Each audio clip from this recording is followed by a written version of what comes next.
Hechos capítulo 9, verso 25. Yo le puse a esta enseñanza descolgado como una pregunta, ¿verdad? Es como, ¿está usted descolgado?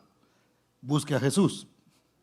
Y ya vamos a ver por qué le pusimos ese nombre. Hechos 9, 25, lo tiene, me dice amén. Dice así la palabra del Señor. Entonces los discípulos, tomándole de noche, le bajaron por el muro. ¿Cómo? Descolgándole en una canasta. Incline su rostro y oramos. Padre, te damos gracias una vez más por esta bendición que tenemos, bendito Dios, que es tu palabra. Señor, tu palabra es la que nos guía, la que nos consuela, la que nos corrige, bendito Dios, y nos exhorta. Yo te ruego, precioso Padre, que tú bendigas nuestras vidas en este día, precioso Dios, que hables a nuestros corazones, aún, Señor, a mi vida, mientras expongo este tema, precioso Dios, habla a mi corazón y que tu Espíritu Santo, Señor, haga en medio de nosotros, Señor, esa obra que tú estás haciendo día con día en nosotros. Precioso Dios, cámbianos, renueva nuestra mente, precioso Dios, a través de tu palabra. Muévete en medio de nosotros a través de tu Espíritu Santo. Y que esta palabra, Señor, quede grabada en nuestros corazones y que así, oh Dios de la gloria, podamos caminar conforme a lo que tú has establecido. En el nombre de Jesús, gracias, Señor. Amén y amén. En Guatemala, yo no sé si en otros países, creo que en otros países también se utiliza este término, o no sé si todavía se usará en Guatemala, incluso tengo muchos años de estar acá, pero cuando alguien se enamoraba, se recuerda que le decían, ese está colgado. ¿Sí? ¿Alguien oyó eso alguna vez? ¿No? Bueno, creo que es de alguna área nada más. Pero así le decían, cuando alguien estaba muy enamorado, le decían, ese está colgado. En El Salvador creo que sí se usaba. Bueno, o una mujer de pronto está colgada, es que está colgado, decía. Y eso quería decir que estaba apasionado, que estaba enamorado realmente, ¿no? Y eso quería decir colgado. Pero nunca se usó la palabra, bueno, ya está descolgado, ¿verdad? Cuando alguien de pronto sufría una desilusión. Estaba tan colgado que a veces no contaban cuando se descolgaban de ahí. Entonces, y eso nos ayuda un poquito a introducir el tema del que vamos a estar hablando esta mañana, porque estadísticamente cada persona en este mundo experimentará posiblemente alguno de estos sentimientos. Rechazo, por ejemplo, cuando alguien de pronto está muy apasionado por algo o por alguien, y de repente sufre una desilusión. Lo que pensó que iba a ser algo bueno o de lo que esperaba que fuera algo bueno, terminó decepcionándose realmente de lo que había pasado. La traición, por ejemplo, puede en un momento dado descolgar a una persona, acabar con ese, porque el estar enamorado, el estar colgado, yo no sé si usted se acuerda cuando usted empezó a salir con su esposa, con la que ahora es su esposa. Los varones se acordarán de eso o de pronto lo quieren olvidar. No es cierto.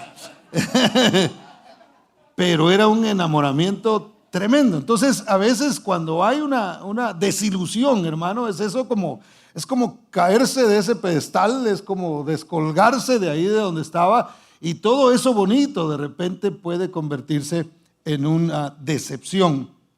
Entonces, el apóstol Pablo le pasó literalmente. Yo había leído muchas veces este pasaje, conozco la historia del apóstol Pablo y sé cómo sucedieron las cosas. Y había leído esto y nunca lo había visto de esta forma. Y es que él estaba apasionado por algo. Y de repente lo descolgaron, hermano. Y debió haber sido una experiencia muy difícil. Sin embargo, Pablo hace referencia, fíjese, él tenía una pasión y vamos a ver cuál era esa pasión. Y en el momento en el que a él le sucede esto, Esto que para nosotros era, porque quizá lo hemos leído y decimos, bueno, a Pablo lo agarraron, lo metieron en una canasta porque lo querían matar y lo soltaron por una ventana y lo dejaron ir y se fue. Y no entendemos realmente el mensaje que está detrás de ese episodio. Todo lo que está escrito en la Biblia, Dios lo ha dejado para que nosotros entendamos un mensaje y una aplicación a nuestras vidas. Entonces, Pablo más adelante hace referencia a este episodio como algo que realmente no olvidó.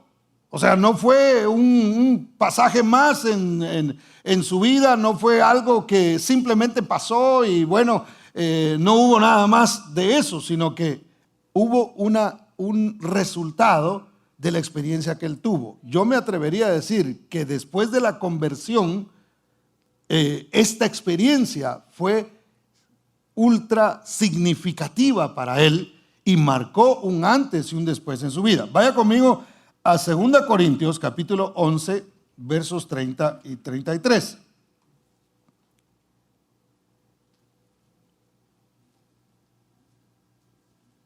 Segunda Corintios capítulo 11, versos 30 y 33. ¿Lo tiene? Me dice amén. Búsquelo en su Biblia. Yo sé que va a salir en la pantalla, pero búsquelo en su Biblia para que usted lo pueda leer también ahí. Lo pueda marcar, qué sé yo. Segunda Corintios 11, 30 al 33 dice, si es necesario gloriarse, el apóstol Pablo estaba hablando de en qué él se iba a gloriar, me gloriaré en lo que es de mi debilidad, dice él. Y luego dice, el Dios y Padre de nuestro Señor Jesucristo, quien es bendito por los siglos, sabe que no miento. En Damasco, el gobernador de la provincia del rey Aretas guardaba la ciudad de los damascenos para prenderme. Es decir, habían puesto personas a que lo apresaran a él. Y fui descolgado del muro en un canasto por una ventana y escapé de sus manos. Pablo veía este episodio de su vida como un trato, de alguna manera, de Dios con la debilidad que él tenía. ¿Cuál era realmente la debilidad de Pablo? La debilidad de Pablo eran los judíos. Él estaba, en un buen sentido, colgado de los judíos, hermano. Él amaba su tierra, él amaba a su pueblo. Aunque él nació en Tarso, y Tarso era una provincia romana, realmente él era judío porque si usted no lo sabía, todo israelita, todo judío que nace fuera de su tierra, aunque nazca fuera de su tierra, no deja de ser israelita. Entonces él tenía una pasión desmedida, si pudiéramos decirlo así, por los hebreos, por los judíos. Él amaba a su pueblo, hermano.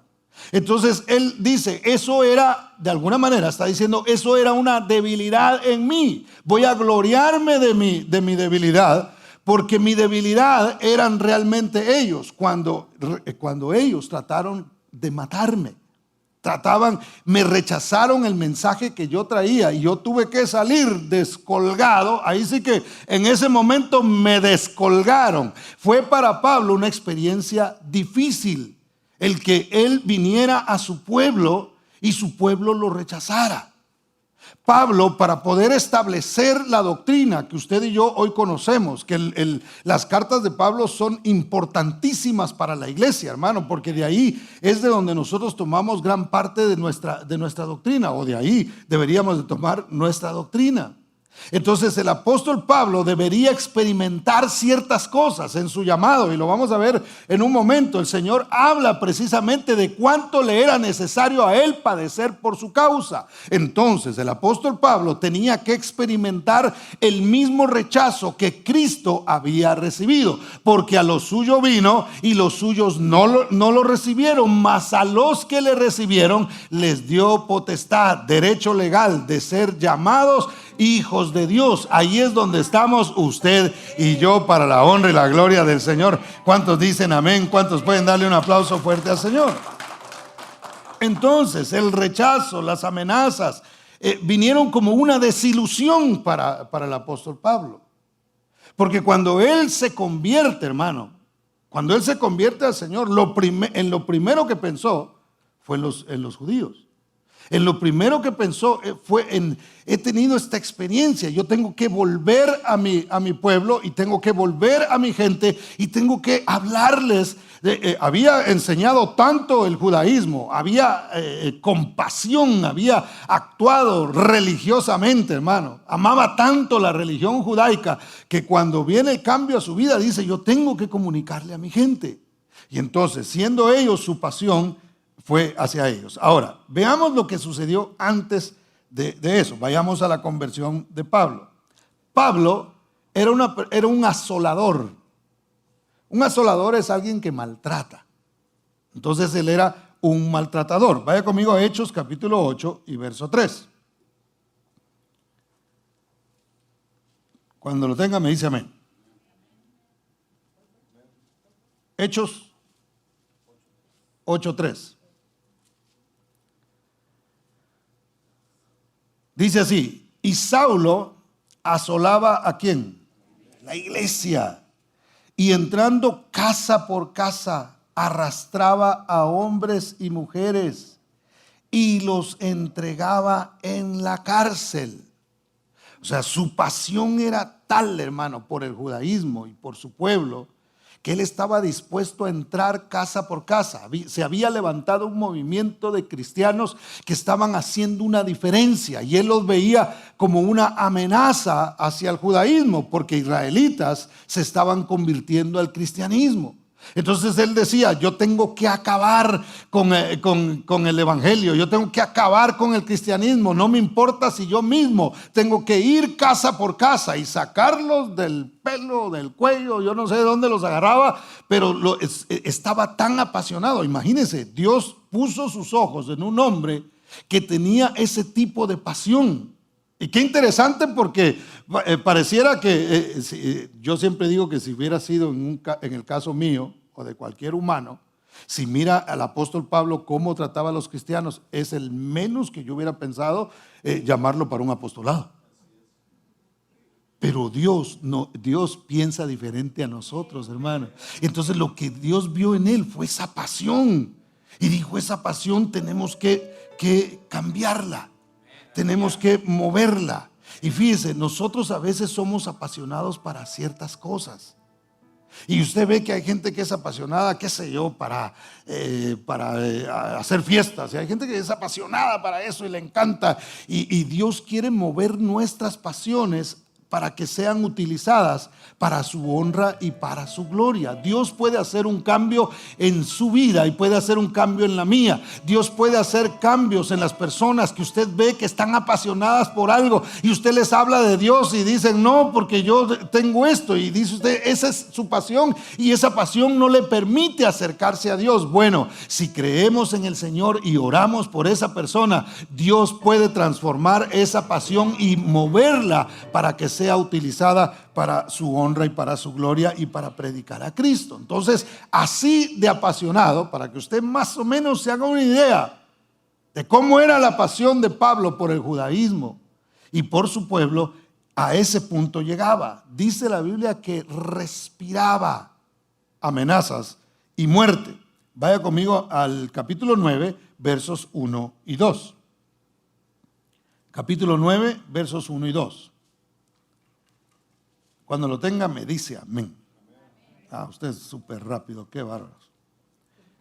Dice, Saulo, respirando aún amenazas y muerte contra los discípulos del Señor, vino al sumo sacerdote y le pidió cartas para las sinagogas de Damasco, a fin de que si hallase algunos hombres o mujeres en este camino, los trajese presos a Jerusalén. Deseaba extender su ira, el apóstol Pablo, mis hermanos, a donde los cristianos corrieran. Él quería exterminarlos. Él quería acabar con todos los cristianos que existían en ese momento. Y era gracioso porque sin haber sido llamado, lo que estaba haciendo era extender el evangelio.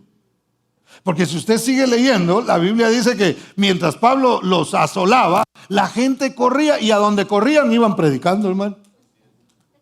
Mire, estos no salían asustados y dicen, se ha levantado un Saulo de Tarso ahí y anda persiguiendo. Cállense, ya no hablen de Cristo, ya no digan nada porque nos pueden matar. No, ellos iban corriendo, sí huían, ¿verdad? Huían por su vida. No se quedaban ahí y decían, bueno, que nos metan presos y que nos hagan y que nos maten y eso, sino que ellos corrían, y mientras corrían iban extendiendo el evangelio, iban predicando a Cristo. Mire, hermano, esto es muy importante para nosotros, porque a veces puede venir persecución a nuestra vida. A veces los problemas pueden venir a perseguirnos. Mientras nos persiguen, hermano, nosotros no debemos dejar de hablar de Cristo. No debemos dejar de dar testimonio de que Cristo es el Hijo de Dios. Esa era la convicción que la iglesia tenía en ese momento, que a pesar de que había un asolador, a pesar de que había alguien que los perseguía, ellos seguían predicando el evangelio. Las cosas que vengan a este mundo y las que se pronostiquen y las que se cumplan y las que no se cumplan, porque también dicen un montón de cosas, hermano,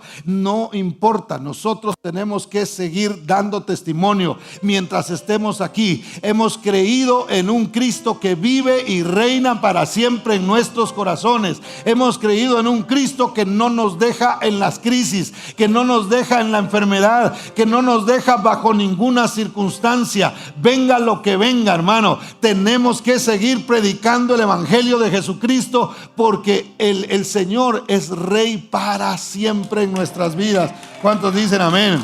Dele ese aplauso fuerte a Cristo, porque a veces pueden venir cosas a nosotros que nos callan, hermano, y tratan la manera de acallar nuestra voz. Tenemos que seguir hablando de lo que Cristo ha hecho en nosotros. Entonces, la luz de Jesús vino a la vida de Pablo. Pablo vivía en un mundo de oscuridad.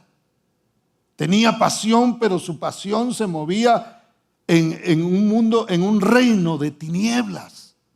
Porque él estaba, una vez más, repleto, lleno de religión, pero no conocía al Dios verdadero. No tenía conocimiento. Aunque tenía una religión, realmente no tenía conocimiento. La religión era más bien lo que le impedía acercarse a Cristo.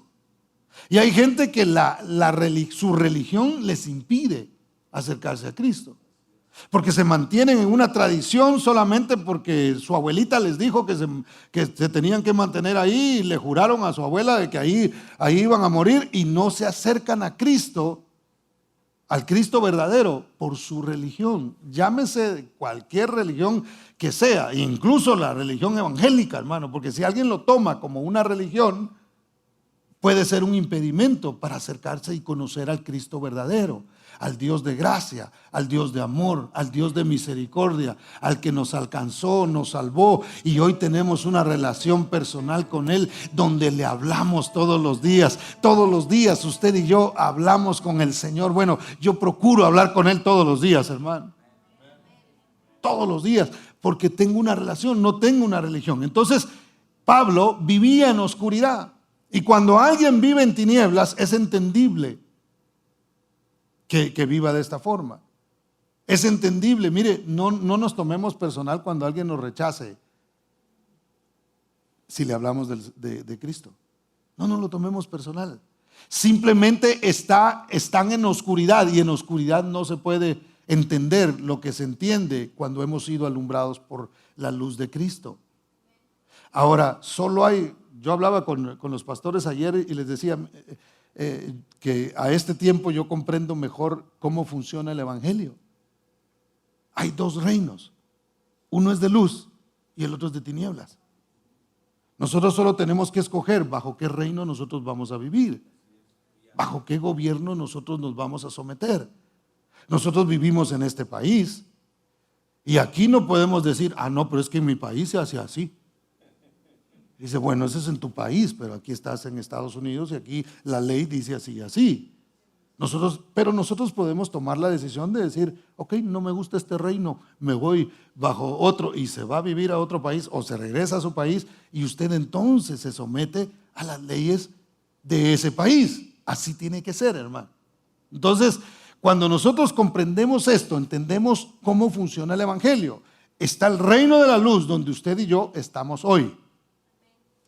Gloria al Señor. Déjenlo repito porque no quiero ponerles falla en este examen. Estamos bajo el reino de la luz.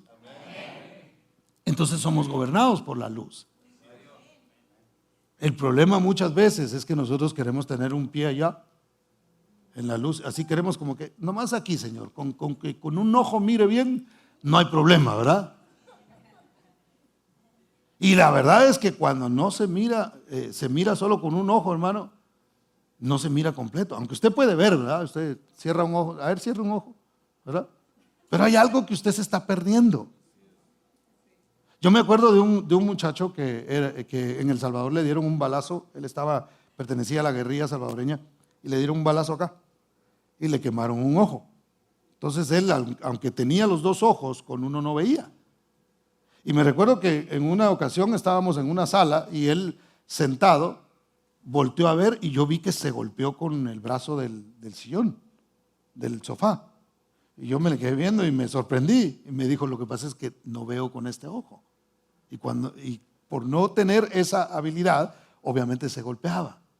Así es a veces el cristiano que quiere vivir un poquito de luz, pero no quiere la luz completa.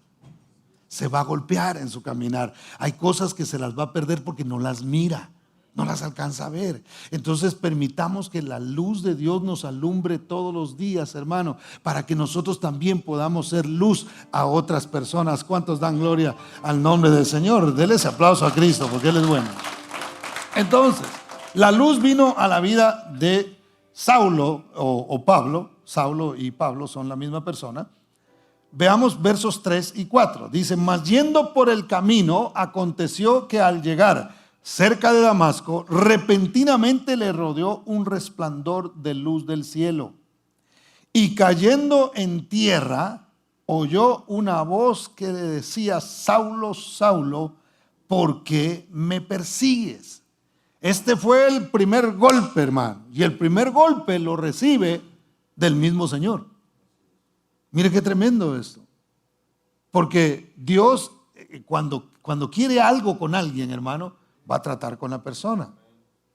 Entonces, y a veces tenemos que pasar por cierto dolor. Entonces, Saulo, Saulo, ¿por qué me persigues? Jesús le reprende para que reconsidere su camino, para que sepa que le va a ir mal si sigue haciendo las cosas que está haciendo. Entonces, yo no me imagino a Jesús hablándole así como con una voz como que vas a ver cómo te va a ir. Sino diciéndole, Saulo, Saulo, ¿por qué me persigues? ¿Por qué estás haciendo eso? Y a veces Dios nos habla de esa manera a nosotros y nos dice, qué sé yo, su nombre, y lo dice 2 veces para ponerle énfasis. Y dice, hey, ¿por qué estás haciendo lo que estás haciendo? ¿Por qué estás actuando de la manera que estás actuando? ¿Por qué están esos pensamientos en tu mente? ¿Por qué te está fallando la fe? ¿Por qué no estás creyendo de la manera que creíste cuando recién te acercaste?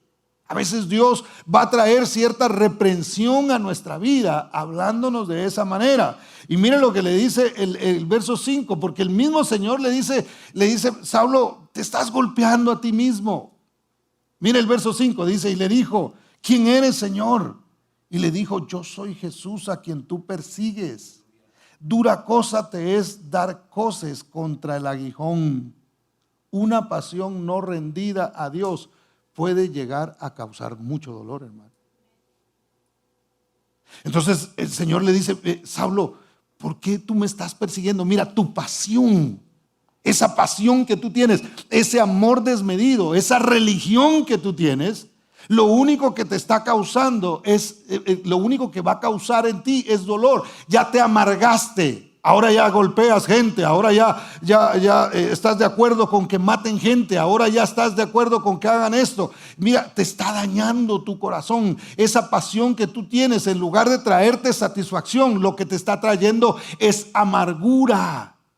Eres una persona que se está amargando. Dura cosa te es dar coces contra el aguijón. Y el otro día expliqué lo que eso significa. Para los que no lo escucharon, dar coces contra el aguijón es cuando ponían un buey a arar y el buey no quería, de esos bueyes rebeldes, hermano, que no quería hacer las cosas. Entonces empezaban, como no les gustaba el yugo, empezaban a patear hacia atrás.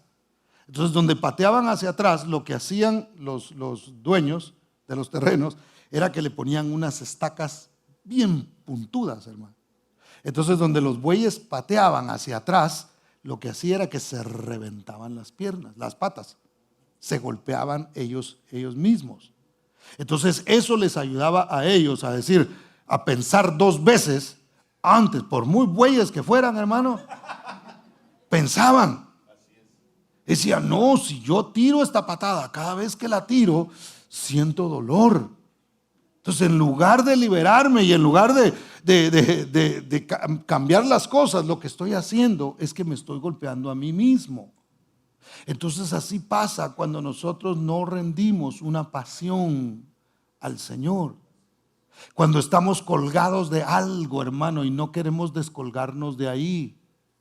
Entonces el Señor le habla al apóstol Pablo, no era apóstol todavía, le habla a Saulo y le dice, dura cosa, te estás lastimando, ir en contra mía, es en contra de lo que yo te estoy diciendo, en contra de mi propósito, en contra de mi iglesia, ir en contra de eso simplemente te va a traer a ti dolor, tienes que cambiar eso. Entonces no era el Señor trayendo juicio sobre la vida de Saulo, sino hablándole realmente, confrontándolo con su realidad y diciéndole, vas en un mal camino, necesitas cambiar de dirección, necesito ponerte a ti, cegarte por un momento para que veas realmente lo que yo te quiero mostrar. Este fue el principio de la conversión de Pablo. Para los cristianos esto era difícil de creer cuando él se convierte y usted sabe lo que sucedió ahí. Pero vivir en luz, hermano, es un proceso. Saulo ve a Jesús y luego queda ciego por 3 días. Vea conmigo los versos 8 y 9. Dice, entonces Saulo se levantó de tierra y abriendo los ojos, ¿qué pasó? No veía a nadie, así que llevándole por la mano, le metieron en Damasco, donde estuvo 3 días sin ver y no comió ni bebió. Para un cristiano es importante poner su mirada completamente en el Señor. A veces nos preocupamos tanto por ver a los demás que no miramos al Señor. Es que ese pastor no es perfecto. Es que ninguno es perfecto, ninguno somos perfectos. Es que ese hermano ahí pasa y todo y lo ve uno, pero yo no le veo mucha cara de cristiano. Y nos la pasamos viendo a los demás y entonces no miramos a Cristo, hermano. A veces algo tiene que venir a nuestra vida para despertarnos y decir, hey, mírame a mí. El Señor está diciendo, mírame a mí. No hay hombre perfecto. No pongas tu mirada en los hombres. No sigas a alguien solamente porque lo viste que tenía algo que tú querías. Mírame a mí, depende de mí. Debes saber que yo soy tu Señor. El Señor de nuestras vidas es Cristo Jesús, hermano. Y el Señor tuvo que cegar a Pablo. Pablo estaba cegado, él no veía otra cosa más que al pueblo que quería servir, porque él realmente, su pasión no es que tuviera una mala intención, porque una pasión no necesariamente tiene que ser algo malo. Pero a veces el tenerla desmedida nos puede llevar a nosotros a dañarnos o a dañar cosas que no deberían ser dañadas. La iglesia estaba sufriendo por causa del apóstol de Saulo, en este caso, que todavía no era el apóstol. Entonces, de aquí en adelante, hermano, Jesús se convirtió en la persona más importante de Saulo. Entonces, ¿qué tiene que pasar en nosotros como cristianos? Jesús debe ser la persona más importante de nuestra vida. Es más, si usted tiene un esposo, hermana, que ama a Jesús más que a usted, eso es una bendición. Si usted tiene una esposa, varón, que ama a Jesús más que a usted, usted está bendecido. Porque sabe que el primer pecado que se cometió, que fue la desobediencia, el problema de Adán era que amaba más a su mujer. Entonces, por causa de su mujer, desobedeció a Dios. Y entonces vino toda la consecuencia que nosotros conocemos. Entonces, tenemos que poner nuestra mirada en el Señor. Tenemos que amar al Señor por sobre todas las cosas. Alguien, un esposo que ama al Señor Jesucristo más que a su mujer, va a amar a su mujer mejor. Pero si su pasión principal es ella o es esa persona, entonces eso lo puede llevar a cometer cosas que luego traigan destrucción o traigan algún problema a la familia. ¿Cuántos están de acuerdo, hermano? El Señor entonces escoge a un varón, después que Saulo es llevado, usted conoce la historia, llama a un hombre llamado Ananías para que lo guíe en sus primeros pasos. El llamado a Pablo o a Saulo fue específico, claro y en orden de prioridades. Mire por favor el verso 15 conmigo. Usted conoce la historia, le hablaron a Ananías, Dios mismo le habla a Ananías y le dice, ve y ora por Saulo para que recobre la vista, y Ananías se la piensa un rato, aunque era Dios el que le estaba hablando, hermano. Y él dice, ay Señor, yo he oído de ese varón, anda arrastrando, él mismo estuvo mientras mataban a Esteban, o sea, había un testimonio ahí de lo que había pasado. Y él mismo le cuestiona ese momento, aunque le creía a Dios, él dice, oye Señor, no puedo negar que tengo temor de ir a ver a este hombre. Y el Señor le dice lo siguiente, verso 15, dice, el Señor le dijo, ve, porque instrumento escogido me es este, para llevar mi nombre en presencia de, ¿quiénes? De los gentiles. ¿Y de quiénes? Y de reyes y de los hijos de Israel. Los israelitas estaban incluidos, pero no eran los primeros. El Señor le dijo, lo que quiero es que esa pasión la muevas y ya no sean los israelitas, sino que ahora sean los gentiles. Gentiles, para que lo entendamos todo, eran todos aquellos que no eran israelitas, que no eran judíos. Todos ellos eran llamados gentiles. Entonces, Él le dice, los gentiles, luego vas a ir a los gobernantes y por último vas a ir a los israelitas también. Porque yo le mostraré cuánto le es necesario padecer por mi nombre. Entonces el llamado era ¿a qué? A padecer por su nombre. Yo siempre lo he dicho, el llamado apostólico del apóstol Pablo, hermano, era a padecer. Yo todas las bendiciones que voy a derramar sobre él y va a ver mi gloria y va a contemplar y qué sé yo, hermano. Mucha gente se puede imaginar que solo ese tipo de palabras da el Señor, y sin embargo yo siempre hago énfasis en esto. El llamado del apóstol Pablo fue a padecer. Él también va a saber lo que es ser rechazado por su propia gente. Él también va a saber lo que es ser latigado. Él también va a saber lo que se sufre por mi causa. Entonces lo llama. Ananías va, entonces ora por él, recibe la vista, es bautizado y lleno del Espíritu Santo. Y después de esto, fíjese, cuando usted lee el capítulo 9 de Hechos, y si usted lo lee de corrido, a veces nosotros pensamos que las cosas van una tras otra, ¿verdad? Y esto pasó aquí. Por eso es que algunos dicen, ay hermano, ahora en la iglesia ya no se ven los mismos milagros que se veían en la iglesia primitiva. Porque como leen, y esto pasó y hubo un milagro, y esto pasó y hubo otro milagro. Entonces la gente tiene esa idea de que la iglesia debe estar haciendo milagros todo el tiempo, ¿verdad?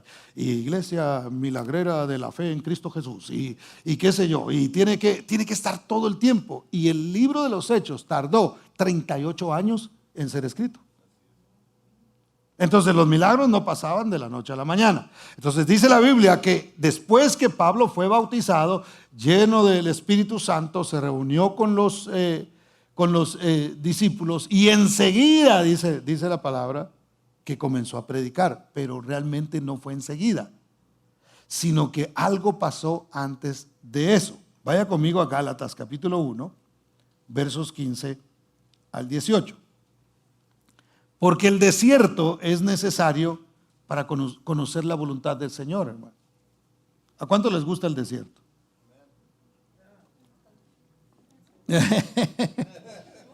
Vamos a orar para que... Ay, así.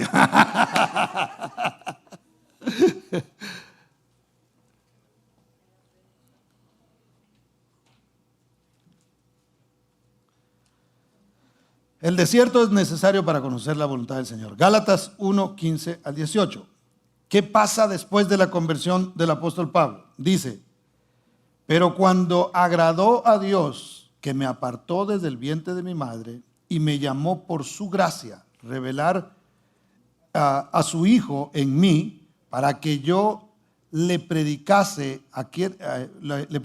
entre los gentiles, no consulté enseguida carne y sangre, es decir, no fue enseguida a hablar con los judíos, ni subí a Jerusalén a los que eran apóstoles antes que yo, sino fui ¿a dónde?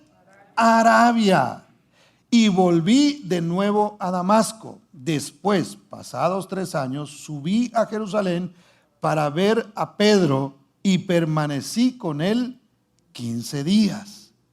3 años, hermano, pasaron para que Pablo por fin fuera a Jerusalén a presentarse con los apóstoles. Ahora, ¿qué sucede en esos 3 años, hermano? Él pasa por un desierto donde Jesús directamente venía con él y le enseñaba. De hecho, él dice: porque yo recibí del Señor lo que también os he enseñado. Es decir, a Pablo no lo agarró Pedro y le dijo: mira, Pedro, así va la cosa, aquí está, aquí te voy a pasar por la escuela de líderes y vas a aprender esto y esto y esto, y entonces vas a ser un predicador y esto, y Dios te ha llamado. Nada de eso, hermano, sino que él pasa por el desierto. Mire, hay 2 maneras en que nosotros podemos aprender. Una es a través de lo que se nos enseña, nos sentamos y escuchamos la palabra y aprendemos de ella. Y la otra es a través de los desiertos que nosotros pasamos. ¿Por qué? Porque ahí es donde tenemos que poner en práctica lo que nosotros estamos aprendiendo. Cuando nosotros aprendemos a ver a Jesús, cuando nosotros entendemos, si estoy en un desierto, yo voy a tener la misma experiencia que tuvo el apóstol Pablo. Si nosotros tenemos esa conciencia, ¿de qué? De permitir que Jesús venga y me explique por qué estoy pasando lo que estoy pasando. ¿Me doy a entender en lo que le quiero explicar? Porque a veces nosotros rechazamos los momentos difíciles. Ay, no, y empezamos a maldecir esos días. Ay, qué ingratitud, qué días, yo no sé por qué me está pasando esto. No, en lugar de decir: Señor, ven y enséñame. Estoy en este desierto, pero yo quiero que tú me enseñes, porque esto es lo que me prepara a mí para el propósito tuyo. Porque esto es lo que a mí me enseña cómo yo debo caminar de aquí en adelante. Mire, Pablo tenía que pasar muchas dificultades después. Entonces tenía que ser entrenado en el lugar donde realmente iba a recibir el entrenamiento. Por eso es que él en un momento dado a los filipenses les dice: yo en todo estoy bendecido, he sido entrenado en todo, sé tener abundancia como sé también estar en escasez. En todo y por todo he sido enseñado. Entonces, ¿qué quiere decir? Todo lo que a usted y a mí nos pasa es una lección que Dios nos está dando a nosotros, donde nos dice: solamente depende de mí, solamente sigue caminando y no te sueltes de mi mano, y yo te voy a mostrar y yo te voy a enseñar. Y ahí es donde nosotros nos graduamos, hermano, no de un instituto bíblico, sino de las experiencias que Dios nos permite a nosotros pasar y decir: Dios me sacó adelante, Dios cumplió su palabra. Ese pasaje de la Biblia que un día te aprendiste no suena tan bueno como cuando pasamos por una situación difícil. No es igual. Cuando tú pasas por un problema, hermano, un pasaje de la Biblia, cuando quizá un hijo se está apartando de Dios, y lees el pasaje donde dice que tú y tu casa serán salvos, y dice, ay, ahora es que lo entiendo mejor, ahora es que lo puedo recibir. El problema es que cuando no estamos pasando por ello, nos suena muy bien y aplaudimos. Aleluya, sí es cierto. Pero donde deberíamos de aplaudir es cuando lo estamos pasando y decimos, no, ahora se hace vida ese pasaje. Ahora que estoy en el desierto, es que esto suena bien, porque esto es lo que me llena. ¿Sabe que David fue perseguido muchas veces? Se metió en cuevas y pasó por momentos muy difíciles, y usted no ve una sola queja de él. Hay gente en la Biblia que se quejaba, y usted los puede ver. El hermano que predicó, el pastor que predicó anoche, decía que él un día dijo que quería ser como Jeremías, ¿verdad? Y Jeremías se quejaba, hermano. Todo el tiempo estaba quejando. Y no pasó por las cosas que pasó David. Aunque sí pasó por situaciones difíciles, pero se quejaba. David no se quejaba. David escribía canciones. David empezaba a adorar al Señor en momentos de persecución, donde su propio hijo lo estaba buscando para matarlo. O sea, no es que se le fue de la iglesia el hijo, es que lo andaba buscando para matarlo. No es que el hijo no quería seguir sus pasos, es que lo quería matar, hermano. Imagínense estar en una situación como esa, y allí en esa situación comenzar a decirle, Señor, mi socorro ha sido tú, y en la sombra de tus alas yo me gozaré. Mi alma está apegada a ti, porque tu diestra me ha sostenido. Uy, hermano, en la iglesia es bien bonito cantar eso, pero ¿qué tal en el desierto? ¿Qué tal en el desierto? El desierto es necesario. Las situaciones difíciles son necesarias. Lo que viene para el mundo y que pronostican algunos es necesario. Entonces dice, lo voy a permitir, necesito tratar con el mundo. No sé si el Señor puede venir en cualquier momento, porque el escenario está puesto. Pero si no viene y esto es un trato de Dios, tenemos que entender que es un trato de Dios con el mundo. Y si nos toca la colita de esto, hermano, pues nosotros, como estamos en este mundo, ¿verdad? No somos ajenos a esto. Tenemos que hacer como la iglesia primitiva.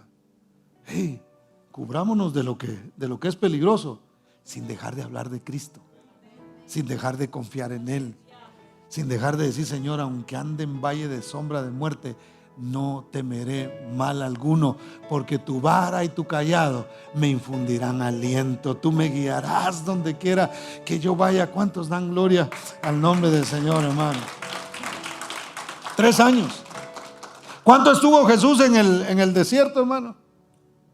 ¿Cuánto estuvo Jesús en el desierto? 40 días y 40 noches. Bueno, dice uno, 40 días. Fue tentado y había un propósito para eso. A Pablo le tocó estar ahí 3 años. Con una gran ventaja, hermano, con una diferencia. Jesús estaba con él. Entonces no importa cuánto se alargue tu desierto, si el Señor es el que va contigo. No importa qué tan largo sea la sequedad y esa ansiedad. Yo me imagino al apóstol Pablo ya con ganas de ir y hablar de Cristo, y el Señor le decía, no, todavía no es el tiempo. Tiene que pasar el tiempo preciso para que tú lo hagas. Yo les he contado a ustedes que cuando yo supe desde hace muchos años que yo era llamado al ministerio, yo me desesperaba a veces. Pero Dios tuvo que detenerme en un desierto, hermano, hasta que el Señor dijo, ahora es el tiempo. Y yo lamentaba el tiempo perdido, supuestamente, sin entender que el propósito de Dios era de esa manera. Y ahora lo puedo entender mejor, obviamente a la luz de la palabra. Entonces, aunque el apóstol Pablo con su pasión, el Señor tenía que ponerlo ahí, decirle, ok, necesito trabajar en tu pasión, necesito convertir esa pasión que tienes. Yo sé que la tienes, pero necesito ayudarte para que entiendas realmente de qué se trata el ministerio que yo te estoy entregando, el propósito que tengo para tu vida. Necesitas comprenderlo de mejor manera. ¿Cuántos dan gloria al Señor? Ahora, Pablo sale del desierto, hermano. Y mire, aunque sale bien arregladito, no era perfecto. Porque ¿qué hace, hermano? Vea conmigo Hechos 9, 20 y 21. Hechos 9, 20 y 21 dice, enseguida predicaba a Cristo. ¿Dónde, hermano? ¿Dónde? ¿Qué dijo el Señor? Vas a ir a los gentiles, a los reyes, y en tercero, a los israelitas.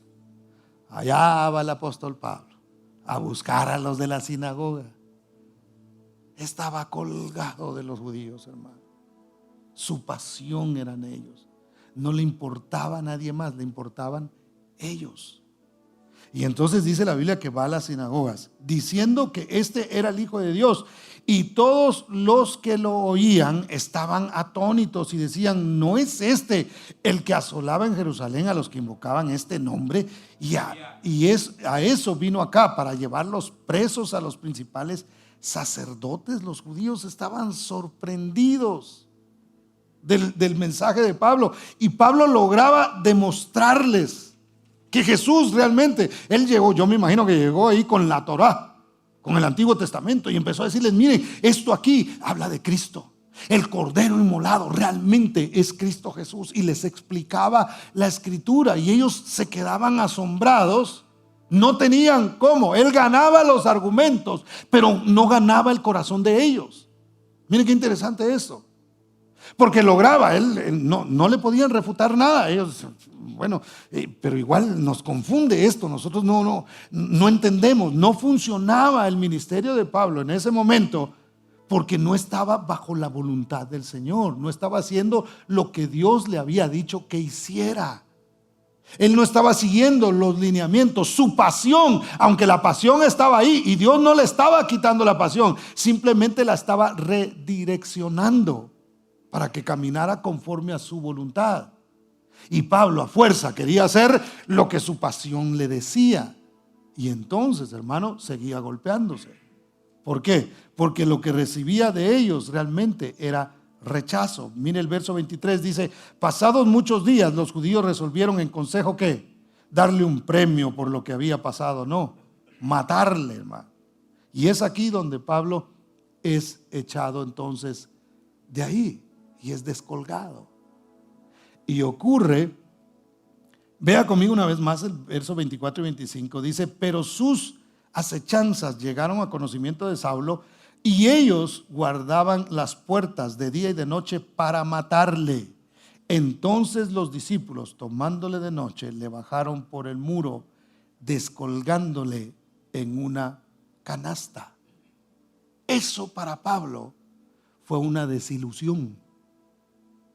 Porque a los que él amaba y a los que por los que él tenía pasión, de lo que recibió simplemente fueron amenazas de muerte.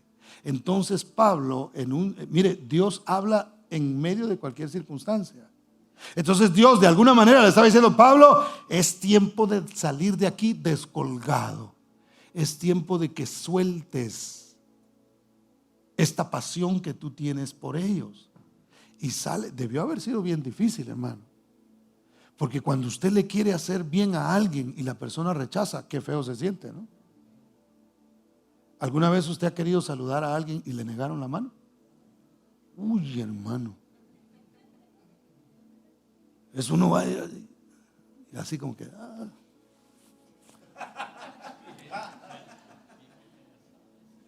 No hay cosa más fea que uno quiera hacer algo con alguien y le rechace. Usted quiere saludar bien a una persona y le rechaza el saludo. Eso es terrible, hermano.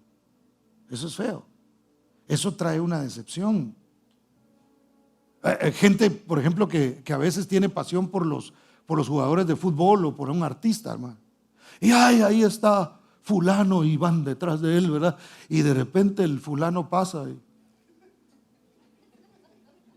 Yo oí de gente que se apasionó mucho por un predicador. Y viene San fulano, no le decían así, pero viene, qué sé yo, y decían el nombre de esta persona. Y estaban el montón, así a la expectativa. Ay, ya viene, ¿verdad? Era una cosa así como niños esperando a Santa Claus, hermano. Y de repente pasó por en medio de ellos y a nadie saludó. A nadie saludó.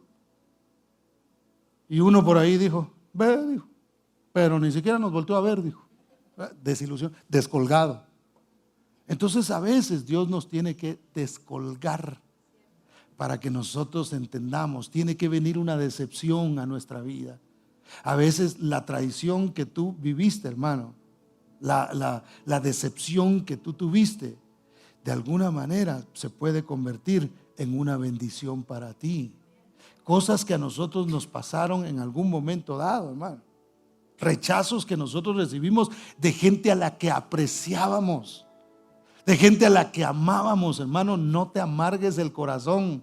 Simplemente bendícelos y di, bendito ese momento en el que a mí, yo me imagino que el apóstol Pablo llegó un momento en el que dijo, bendito ese momento, y lo leímos ahí, que él lo trae a la luz y dice, ese momento fue especial para mí porque yo estaba desobedeciendo al Señor. Yo seguía queriendo hacer lo que yo amaba, yo quería seguir con esa pasión que yo tenía. Entonces bendito ese momento en el que me soltaron por una ventana, me descolgaron de ahí, me desenamoré de ellos y entendí entonces que mi amor tenía que ser dirigido a Cristo Jesús, y de ahí se podía distribuir el amor de mejor manera hacia los demás. ¿Cuántos dicen amén? Dele ese aplauso fuerte a Cristo porque Él es bueno. Pablo amaba tanto a los judíos, hermano, que estaba dispuesto, fíjese, para que usted se dé una idea de cómo era el amor que Pablo sentía por los judíos, que estaba dispuesto a ir al infierno por ellos. Así le leo rápidamente. Romanos 9:3 dice, porque deseara yo mismo ser anatema, es decir, ser maldito, separado de Cristo, es decir, no tener a Cristo, por amor a mis hermanos, los que son mis parientes según la carne. Así los amaba, hermano. Pregunto yo, y no responda por favor, ¿quién de aquí estaría dispuesto a ir al infierno por alguien más? Y decirle, Señor, ¿sabes qué? Mira, salva a fulano, a mí mándame al infierno, no hay problema. ¿Quién de nosotros estaría dispuesto a decir algo así? Esa era la pasión que el apóstol Pablo tenía por los judíos. Por eso era que no los quería soltar. Por eso era que aunque el Señor le decía de una manera, él quería hacerlo de otra. A veces seguir la voluntad de Dios no es cómodo, hermano. Más bien, casi nunca es cómodo. Aunque es agradable y es perfecta, porque el hacer la voluntad de Dios nos llena a nosotros de satisfacción. Eso trae satisfacción a nuestras vidas. ¿Cuántos dicen amén? Entonces, el ministerio de Pablo a los judíos era a los no judíos más bien, y Pablo se había ido directamente con ellos. Hechos 29, 9:29 al 31, vea lo que pasa ahí. Dice, y hablaba denodadamente en el nombre del Señor, es decir, valientemente, y disputaba con los griegos. Esto fue en Jerusalén. Pero estos, ¿qué hacían? Procuraban matarle. Cuando supieron esto, los hermanos le llevaron hasta Cesarea y le enviaron ¿a dónde? A Tarso, que no pertenecía a Israel. Entonces las iglesias tenían paz por toda Judea, Galilea y Samaria, y eran edificadas andando en el temor del Señor, y se acrecentaban, es decir, crecían, fortalecidas por el Espíritu Santo. La iglesia comenzó a funcionar correctamente cuando Pablo alineó su pasión con la voluntad del Señor. Porque cuando él va y sigue, va otra vez y predica en Jerusalén y discute con los griegos y se da cuenta que otra vez lo querían matar. Entonces los discípulos dicen, no, mejor vete a Tarso. Y se va él a Tarso, y en cuanto él sale del área de los judíos, hermano, la iglesia comienza a tener paz. ¿Qué quiere decir? Que por causa de Pablo no estar siguiendo la voluntad de Dios, la iglesia estaba sufriendo porque había alguien que no estaba haciendo bien las cosas. A veces, hermano, las familias sufren porque hay uno que no está haciendo bien las cosas. Porque hay uno que Dios ya le habló, ya sabe, y no está haciendo las cosas como debería hacerlas. Y entonces, ¿qué pasa? No solamente sufre la persona en sí, sino que hace sufrir a los demás. Pablo sufría de ver el rechazo que los judíos tenían hacia él, y la iglesia no podía avanzar porque él no se alineaba. Porque él seguía colgado de los judíos y seguía enamorado de ellos y seguía con esa pasión hacia ellos, sin entender que el Señor le había dicho lo que tenía que hacer. Entonces es hasta que él se va y comienza a predicar que la paz comienza a gobernar, hermano, en la vida de los demás. La iglesia no funciona correctamente y no funcionaba correctamente y no había paz.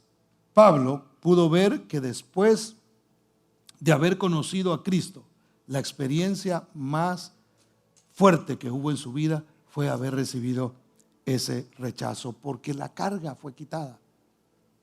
Pablo tenía carga por el pueblo.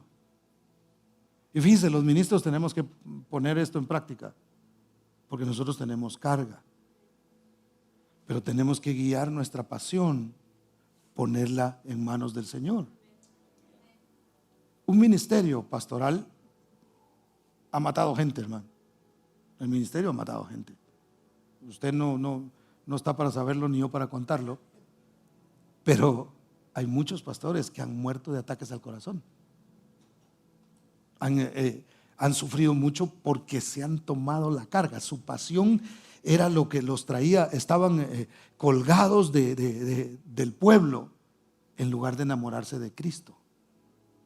Entonces nosotros necesitamos, para ser liberados, hermano, dejar que Él dirija, dejar que Él diga qué es lo que se va a hacer.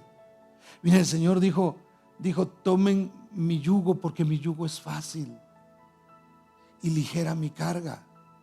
Y yo les he explicado esto antes, que siempre cuando dicen que, yo no sé mucho de ganado, pero dicen que siempre ponen un buey que es el más fuerte y el más inteligente. Lo ponen con uno que está medio atarantado y que es más debilucho, ¿verdad? Entonces el Señor dice, tomen mi yugo, porque mi yugo es fácil. Ahora, ¿cuál de los dos bueyes cree usted que somos nosotros? Con todo respeto se lo digo.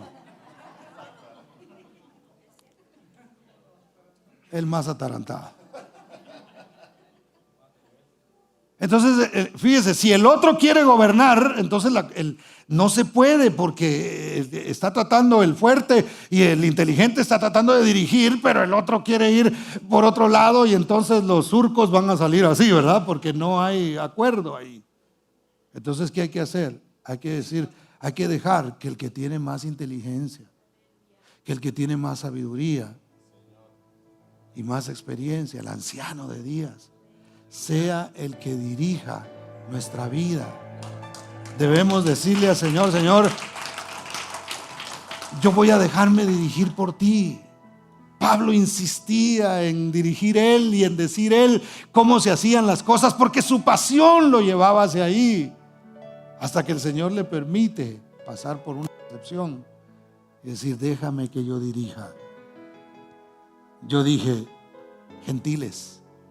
Señor, pero mi testimonio le puede ayudar a los judíos. Mira, yo era fariseo de fariseos, pero judío de hueso colorado. Señor, si yo voy con los judíos, ellos van a ver que un fariseo se convirtió y entonces ellos te van a querer a ti. Lo rechazaban y lo querían matar, porque no era eso lo que el Señor había dicho. No, yo no te llamé a los judíos, no es eso lo que quiero. Dije gentiles. Dije gentiles. Tienes que seguir gentiles, reyes, y por ahí te voy a dar la oportunidad después de que también trates con ellos.